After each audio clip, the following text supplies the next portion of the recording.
علی بھائی، آج کا اگلا سوال ہے، کیا قرآن حکیم کے مصحف کی قیمت مقرر کرنا درست ہے؟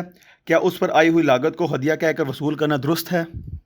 دیکھیں جی، یہ عموماً عوام الناس میں سوال پوچھا جاتا ہے. یہی وجہ ہے کہ آپ دیکھیں گے کہ جو قرآن حکیم پاکستان میں پرنٹ ہوتے ہیں نا، چاہے ترجمے والے ہوں یا بغیر ترجمے والے، جب آپ مارکیٹ میں انہیں لینے کے لیے جائیں نا، تو وہ جو بیچنے والا ہے وہ بھی بیچارہ ڈر رہا ہوتا ہے، اور وہ کہتا ہے کہ جی یہ اس کا ہدیہ ہے. اچھا، اب وہ ہدیہ مطلب ہدیہ کہتے ہیں عربی میں تحفے کو، لے قیمت ہی ہوتے ہیں، لیکن کہتے ہیں جی اس کا ہدیہ ہی ہے. ان کو کہ اگر آپ قیمت بھی بول رہے ہیں تو اس میں کیا مسئلہ ہے؟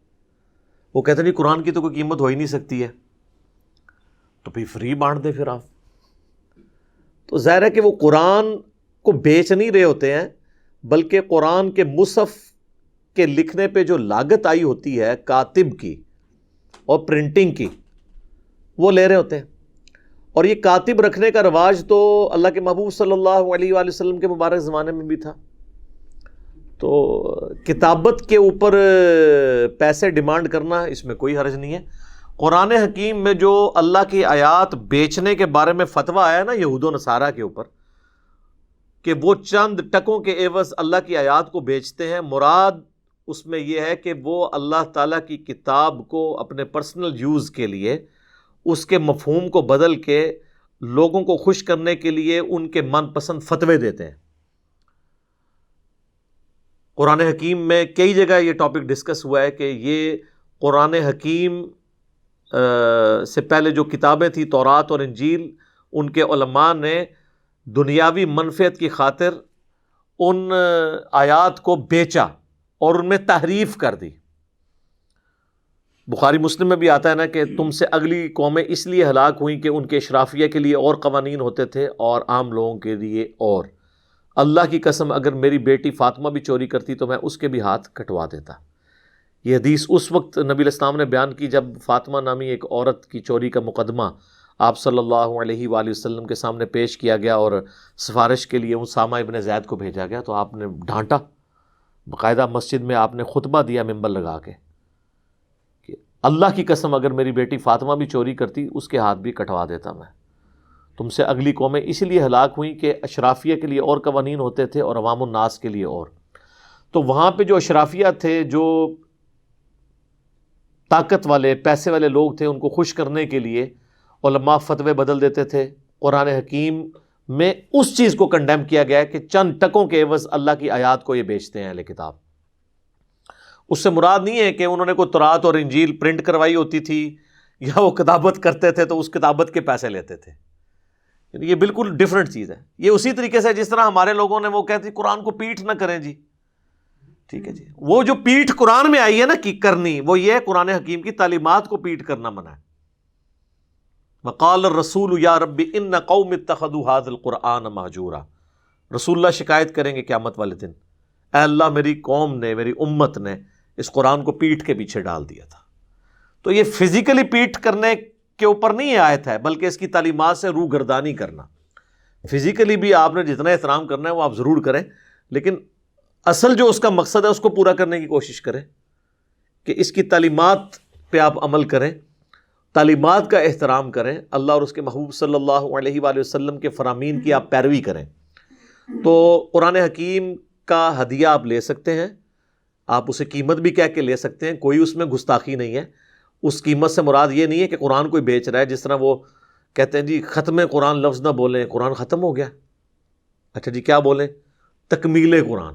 سر تکمیل قرآن بھی نہیں ہو سکتی آج، تکمیل قرآن تو 1400 سال پہلے ہوئی ہوئی ہے. الیوم اکملت لکم دینکم واتممت علیکم نعمتی ورضیت لکم الاسلام دینا.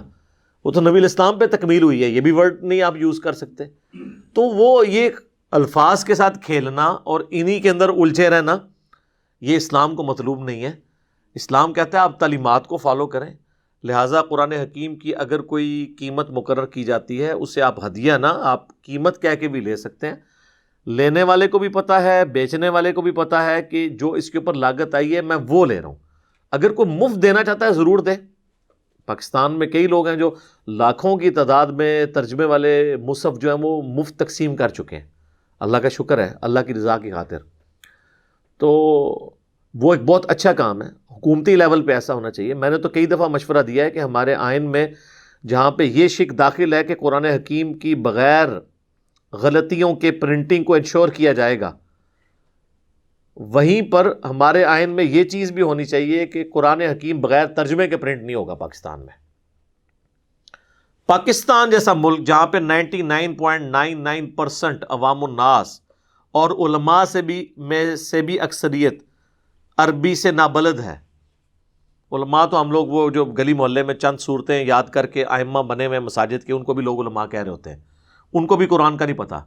جہاں پہ 99.99% حفاظ قرآن کو نہیں جانتے کہ اس کے اندر کیا لکھا ہوا ہے, وہاں پہ بغیر ترجمے والا قرآن چھاپنا, اس کی کیا ضرورت ہے؟ یہ جرم ہونا چاہیے پاکستان کے اندر. جس مسجد میں نکلے نا, وہاں کے جو ائمہ مساجد ہیں نا, ان کے اوپر اس حوالے سے کوئی تعزیر مقرر کرنی چاہیے کہ تیری مسجد میں یہ بغیر ترجمے والا قرآن کیا کر رہا ہے. اور بغیر عربی والا بھی قرآن چھاپنا یہ بھی غلط ہے. مصحف اپنی جگہ ہونا چاہیے. ہمارا تو یہ فخر ہے کہ ہمارے پاس وہ کتاب ہے جو اپنے اوریجنل ٹیکسٹ عربی میں محفوظ ہے. اس حوالے سے میں مشورہ دوں گا جن لوگوں تک ہماری بات پہنچتی ہے, بڑے لوگوں تک, کہ مولانا مودودی رحمہ اللہ تعالیٰ کا ترجمہ جو ہے نا, ترجمان القرآن کے نام سے وہ شائع ہوا ہے. ایک تو بڑا آسان ہے, دوسرا عربی زبان کا جو سوز و گداز ہے وہ اردو میں ٹرانسلیٹ کیا ہے مودودی صاحب نے. تیسرا وہ آج کے زمانے کی جو اردو ہے اس میں ہے, ایبسلیٹ اردو میں نہیں ہے.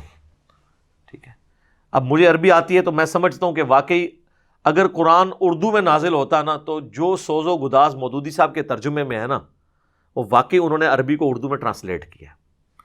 وہ انہوں نے اب ایک نیا قرآن پرنٹ کیا جس میں ایک صفحے کے اوپر صرف عربی لکھی ہوئی ہے رائٹ والے پہ, اور لیفٹ والے پہ صرف اردو ہے. اسی اعتبار سے اس کے آمنے سامنے پورے پیج کے اوپر, تاکہ اگر کسی نے صرف ترجمہ پڑھنا ہے وہ ترجمہ پڑھ لے, جس نے صرف عربی کی تلاوت کرنی ہے وہ کر لے. اس میں ایک بات آپ کہہ سکتے ہیں کہ ہے کہ اگر عربی کے نیچے اردو ہوگی نا, تو اگر کسی نے کسی عربی کے لفظ کو دیکھنا ہے کہ ایگزیکٹ اردو میں اس کا ترجمہ کیا ہے تو وہ دیکھ لے. تو وہ تو سر عام تراجم کے اندر بھی یہ فیسلٹی اویلیبل نہیں ہے, کیونکہ نیچے ہوا ہوتا ہے با محاورہ ترجمہ, اور ایگزیکٹلی عربی کے نیچے وہ اردو والا لفظ نہیں آ رہا ہوتا. سوائے دارالاسلام نے ایک قرآن چھاپا ہے, یا حافظ نظر صاحب کا ایک قرآن ہے جس میں با محاورہ ترجمہ ایک لائن میں, اور پھر نیچے ڈبے بنے ہوئے ہیں, ہر لفظ کے نیچے ہے وہ ترجمہ. یا شبیر صاحب کا ایک ترجمہ ہے جو 3 کلرز کے اندر پرنٹ ہوا ہوا ہے, بلیک میں اور پی کاک کلر ہے, اور تیسرا میجنٹا کلر جو ہے وہ گلابی, اور سمجھ لیں یہ جو لائٹ بلو کلر اور بلیک, یہ 3 کلرز میں. تو وہ انہوں نے نا وہ جو عربی اوپر لکھی ہوتی ہے نا اسی کلر کی نیچے وہ کوڈنگ انہوں نے اسی کلر کے اندر ترجمہ کیا ہوا ہے. اس طرح کے ترجمے اویلیبل ہیں. تو بہرحال بہتر یہ کہ آپ مفہوم کو دیکھیں, پلس پیرلل میں آپ عربی ضرور سیکھیں. میں بار بار کہتا ہوں کہ عربی سیکھنی چاہیے, لیکن عربی سیکھنے کے بعد ترجمہ پڑھنے سے پہلے اگر آپ کو موت آ گئی تو پھر آپ کیا کریں گے؟ مہربانی فرمائے, آپ عربی سیکھ بھی لینا, آپ ترجمہ کر بھی لیں, آپ کے ترجمے کو کسی نے نہیں ماننا. وہ کہیں گے آپ کو تو احمد صاحب بریلوی صاحب سے زیادہ عربی نہیں آتی, اشرف علی تھانوی سے زیادہ نہیں آتی. تو آپ بہتر یہ ہے کہ احمد صاحب بریلوی صاحب کا ترجمہ پڑھ لیں. اگر کوئی بریلوی ہے, کوئی دیوبندی ہے تو اشرف علی تھانوی صاحب کا ترجمہ پڑھ لے, کوئی اہل حدیث ہے تو جونا گڑھی صاحب کا پڑھ لے اپنے عالم کا, کوئی شیعہ ہے تو سید فرمان علی شاہ صاحب کا پڑھ لے, کوئی عام مسلمان ہے تو مودودی صاحب اور فتح محمد جلندری کا ترجمہ پڑھ لے. پڑھے صحیح, یہ ان چکروں میں نہ ڈالیں ترجمہ کس کا پڑھنا ہے کس کا نہیں, اوور آل آلموسٹ سیم ہی ہے. باقی ظاہر ہے جب بھی ایک زبان دوسری زبان میں ٹرانسلیٹ ہوتی ہے 100% تو آپ اس کو نہیں کر سکتے. آپ 10 صحابہ بھی لے آئے نا جن کو اردو یا انگلش آتی ہے, اور ان کو کہ آپ اپنی عربی کو اردو یا انگلش میں ٹرانسلیٹ کریں, تو وہ بھی 100% ایک جیسا ترجمہ نہیں کریں گے. ہاں, مفہوم سب کا ایک ہوگا. بسم اللہ کا ترجمہ اگر کوئی کرتا ہے اللہ کے نام سے شروع, بہت اچھا. کوئی کرتا ہے شروع اللہ کے نام سے, بہت اچھا. کوئی کہتا ہے شروع کرتا ہوں اللہ کے نام سے. سب نے اللہ کے نام سے شروع کیا ہے, چند ایک جگہ پہ سب نے مس ہینڈلنگ کی ہے. اس سے آپ روند نہ ڈال کے بیٹھ جائیں. اور اس سے بھی اچھا طریقہ یہ ہے کہ آپ تمام مکاتب فکر کے ترجمے سامنے رکھیں.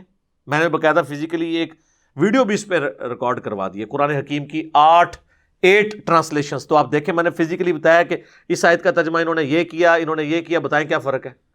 تو آپ کو اگر زیادہ وہم ہے تو چاروں بڑے جو بھاری فرقے ہیں بریلوی، دیوبندی، اہل حدیث، شیعہ، ان کے تراجم اپنے سامنے رکھیں اور کمپیئر کریں کہ اس آیت کا کیا، پڑھیں تو صحیح نا، کم از کم اس کی طرف توجہ دیں۔ تو قرآن حکیم کی قیمت مقرر کرنا اس اعتبار سے یہ بالکل درست ہے۔ وہ قرآن حکیم کی قیمت نہیں آپ لے رہے ہوتے ہیں، بلکہ اس کی کتابت پہ جو لاگت آئی ہوتی ہے اس کو آپ ہدیہ کہہ کے لے لیں، اس کی قیمت کہہ کے، پرائس کہہ کے لے لیں۔ الٹیمیٹلی تو پیسے ہی آپ کو دینے پڑ رہے ہیں نا، خام خواہ آپ اس طرح کے دوسرے نام رکھ کے، تو ناموں کے اندر امت کو الجھایا ہوا ہے جی، اس کو یہ نہ کہیں، اس کو یہ کہیں، تو وہ تو پھر آپ کل کو جو زیادہ عربی دان ہے وہ تو کہیں گے یہ تو آپ اس کو قرآن نہ کہیں گے، مصحف ہے۔ قرآن تو لوح محفوظ میں ہے، بل ہوا قرآن مجید فی لوح محفوظ، یہ مصحف ہے، اس قرآن کی اتھینٹک کاپی ہے کتابی شکل میں، اس لیے مصحف کا لفظ استعمال کیا جاتا ہے۔ اور یہ میرے ہاتھ میں جو قرآن ہے نا، یہ تو صحابہ تابعین والا لکھوایا ہوا بھی نہیں ہے، یہ تو عثمان طٰہٰ کا لکھا ہوا ہے، ٹھیک ہے جی، جو دمشق کے ایک رائٹر تھے، یہی بلو بائنڈنگ کے ساتھ سعودی عرب سے شائع ہوتا ہے، جس کے ہر صفحے پہ آیت مکمل ہوتی ہے، اور ریڈ بائنڈنگ کے ساتھ ایران سے شائع ہوتا ہے۔ یہ تو آج کے دور کا وہ لکھا ہوا قرآن ہے، وہ بھی بندہ زندہ ہے جس کی ہینڈ رائٹنگ ہے یہ، ٹھیک ہے جی۔ تو اس اعتبار سے کوئی حرج نہیں ہے، اگر وہ کہتا ہے میں قرآن کی قیمت مقرر کر رہا ہوں تو یہ بالکل درست ہے، اس کے اوپر کوئی فتویٰ نہیں لگتا۔ ٹھیک ہو گیا جی؟